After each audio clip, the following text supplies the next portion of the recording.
Welcome to Biblical Studies Today, instructional videos. I want to think with you about Paul's perspective of his ministry in Galatians 2, 6 to 10.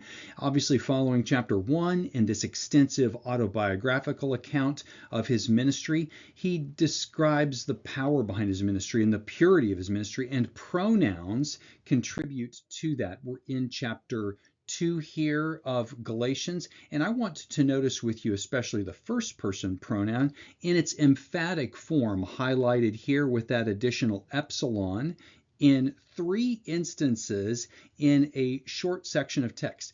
When we think about a specific emphatic form like emoi with the additional epsilon, the additional syllable, in fact, there, we recognize that if there's just one of those, there may not be too much to it. But if we have them in succession, as we do here, that's something to pay attention to. And I'll also note the third person pronoun auta here as an intensive as well. We begin here prosopon ha theos anthropou ou lambane.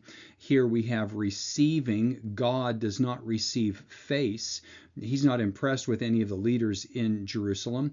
And hoidakuntes, those thought to be something, prosithenanta, they did not add anything. They did not add anything to Paul.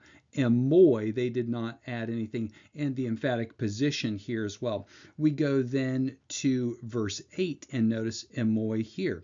Hagar energesos petro eis apostolain tes peritomes en ergesin kai emoi eis ta ethne.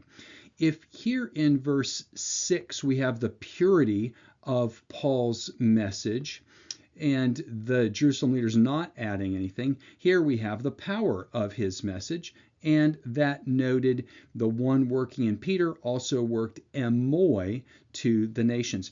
We have then the fellowship of these Jerusalem leaders, James and Peter and John, these who are thought to be pillars.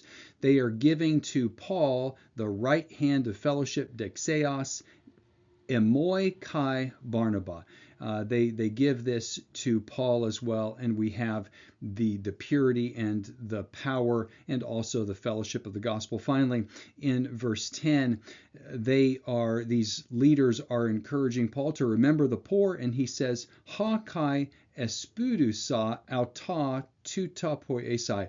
This is the very thing he wanted to do. Here's tuta, espaudusa, I desired to do this, and auta here is superfluous. This is the third person personal pronoun. These emoi are all the first person ego. Here we have the third person autos as an intensive, identical adjective here modifying tuta, this identical adjective giving emphasis, this very thing Paul was eager to do.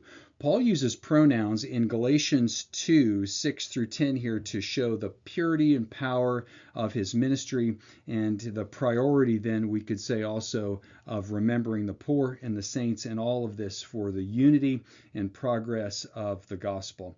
For more instructional videos, go to biblicalstudiestoday.com. For information on studying Greek grammar, mbts.edu. See you next time.